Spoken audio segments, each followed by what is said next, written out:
Morning. আমার মাম্মা উঠে গেল।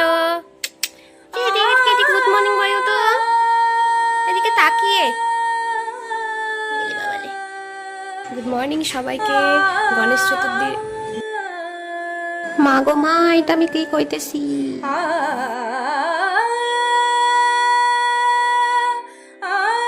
শুভেচ্ছা সবাইকে জানাই। তো সবাই কেমন পুজো করছো অবশ্যই জানিও। আমি তো ঘরেই পুজো করলাম। আমার ঘরে ঠাকুরের ফটো আছে। ভাবছিলাম ঠাকুর কি করে তোমাকে পুজো দিব, কি করে তোমাকে পুজো দিব, কিন্তু দেখো ঠাকুর সত্যি আছে। তারপরে দেখলাম আমার ঘরে একটা ফটো আছে, ফটোর মধ্যেই পুজো দিয়ে দিলাম। আমার ঠাকুর শান্তি, ঠাকুর আমার মাথায় থাক। তো এভাবে সকালটা আমি শুরু করলাম।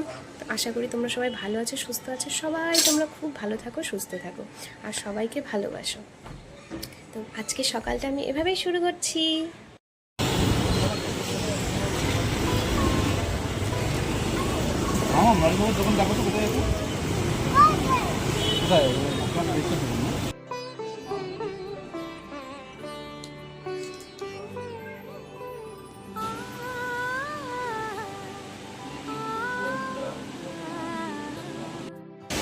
আজকে তোমাদের সামনে একদম আসতে পারিনি, ফ্যানের মনে হয় আওয়াজ প্রচণ্ড আসছে। তো এখনই আসলাম বাড়িতে, কেবল এসে আগে স্নান করে নিয়েছি। এত গরম বাইরে। আর কেক নিয়ে এসেছি, কেক খেলাম তিনজনই বলতে আমি আর মামামি খেলাম। দাদাভাই তো এসে টিউশন পড়াতে লেগে গেছে। তো এখন একটু রেস্ট নেব। মানে কি প্যান্ডেল হয়েছে চারিদিকে, খালি গণেশ পুজোর প্যান্ডেল, কি ভালো লাগছে। যদি রাত্রে যাই অবশ্যই তোমাদের সাথে শেয়ার করব। তো এখন মা মেয়ে মিলে যাচ্ছি ঠাকুর দেখতে, অবশ্যই তোমাদের সাথে শেয়ার করব। দেখো আমার মেয়ে রেডি হয়ে গেছে। ঘরের অবস্থা খুব খারাপ, তো তোমাদের সাথে অবশ্যই শেয়ার করব। একটু কথা বলছি প্লিজ। তো অবশ্যই তোমাদের সাথে সবকিছু শেয়ার করব। মা মেয়ে মিলে যাচ্ছি ঠাকুর দেখতে। দেখো মামাম, দেখি দেখো মামাম এই ড্রেসটা পরেছে, আমি এটাই পরেছি। তো আমি একদম সিম্পল, আমি কিন্তু কোনো কিছু সাজাসাজি নেই, আমি জাস্ট তো ঠিক আছে চলো, অবশ্যই তোমাদের সাথে শেয়ার করব। গণেশ পুজোর প্যান্ডেল দেখে কি মনে হচ্ছে দুর্গাপুজো চলে এসেছে, তাই না? হ্যাঁ, আর হাতে গোনা কয়েকটা দিন। কিন্তু এবার শিলিগুড়িতে যে এত সুন্দর করে গণেশ পুজো হয়েছে, মানে বলা বাহুল্য। রাস্তাঘাটগুলো যেন আলোয় আলোয় আলোকিত হয়ে আছে। কি ভালো লাগছে। কিন্তু ভালো যেমন লাগছে তেমন ভিড়। আর দেখো কত মানুষ দেখো প্রসাদ নিচ্ছে দাঁড়িয়ে দাঁড়িয়ে, কত লাইন দেখেছো। প্রসাদ যদি যেখানে দিচ্ছে সবাই, মানে প্রসাদের একটা অন্যরকম মুহূর্ত, মানে মহিমা আছে। প্রসাদ দেখলেই যেন মানুষ ছুটে যায়। কি যে স্বাদ বলে বোঝানো যায় না। খিচুড়ি বাড়িতেও রান্না করা হয়, আবার রাস্তায় প্রসাদ দেয়। কিন্তু বাড়ির রান্নার থেকে রাস্তায় যে প্রসাদটা দেয় সেটা মানে টেস্টই আলাদা। তো যাই হোক, দেখতেই পাচ্ছ শিলিগুড়ির রাস্তায় কেমন ভিড়। সবাই কিন্তু ঠাকুর দেখতে চলে এসছে।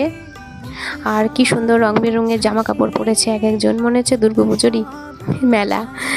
তো যাই হোক, আমরা গাড়ি থেকে নামিনি, আমরা গাড়িতে করেই দেখছিলাম ঠাকুরের প্যান্ডেলগুলো। এত ভালো লাগছিল কি আর বলবো। তো মেয়ে, আমি আর ওর বাবা তিনজনই গেছিলাম ঠাকুর দেখতে। ভাইকে বলেছিলাম, ভাই গেল না। তো আমরাই দেখছি। তো এই ঠাকুরটা হচ্ছে তোমার কলেজ, মানে শিলিগুড়ি কলেজের পাশে। কি সুন্দর মুখখানি ঠাকুরের, কি বলবো। আর সবাই দেখো কি সুন্দর সুন্দর সাজুগুজু করেছে। কেউ সাজুগুজু করেছে, কেউ আবার সিম্পলভাবে গেছে। তো আমি সেরকম খুব একটা সাজুগুজু করিনি। নিজেকে না কেমন লাগছে যে সবাই সাজুগুজু করে এসছে, আমি সাজুগুজু করিনি। যাই হোক, দাদাভাই আমাকে বলেছিল যে একটা ভালো চুড়িদার পরো বা একটা ভালো শাড়ি পরো। তো আমি বলছিলাম যে বৃষ্টি পড়ছে, কি আর ভালো চুড়িদার পরবো। যাই হোক, ঠাকুর দেখবো, চলে আসবো। তো দেখো কি সুন্দর ফ্যামিলি মিলে ফটো তুলছে সবাই। আমরাও তুলতে চেয়েছিলাম কিন্তু তোলা হয়নি, কারণ আকাশটা খুব খারাপ ছিল।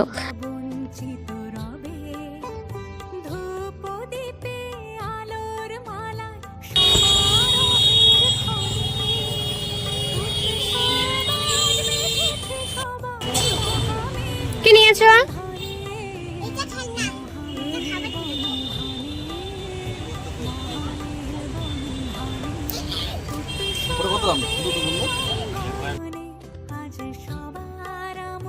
পাশেই একটা ছোট্ট মেলা বসেছিল, সেখানে আচারের দোকান থেকে শুরু করে শাড়ি, খেলনা, জামা কাপড় অনেক কিছুই ছিল।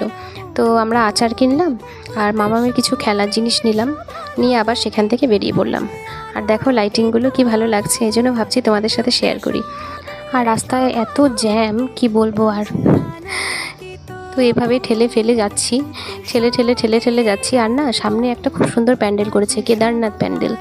তো ভাবছি দিনের বেলা যাব, কারণ রাত্রেবেলা এত ভিড়, এখানে ঢোকা যাচ্ছে না, প্রচণ্ড ভিড়।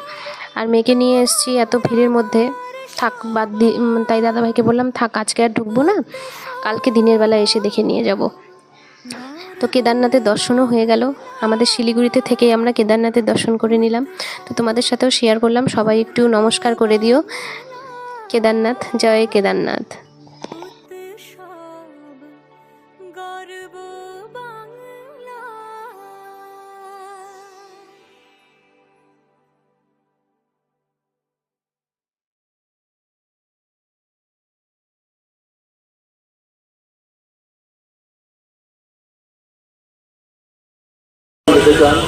তারা মণ্ডপে ঠাকুর এখানে দারুণ হয়েছে, শিলিগুড়িতে ঠাকুর। তো আমরা ঘুরতে যাচ্ছি, আজকের ভিডিওটা এখানে শেষ করছি। তোমরা সবাই ভালো থাকো, সুস্থ থাকো। আর আমরা তো এখনো ঘুরবো, এখন আমাদের ঘোরা শেষ হয়নি।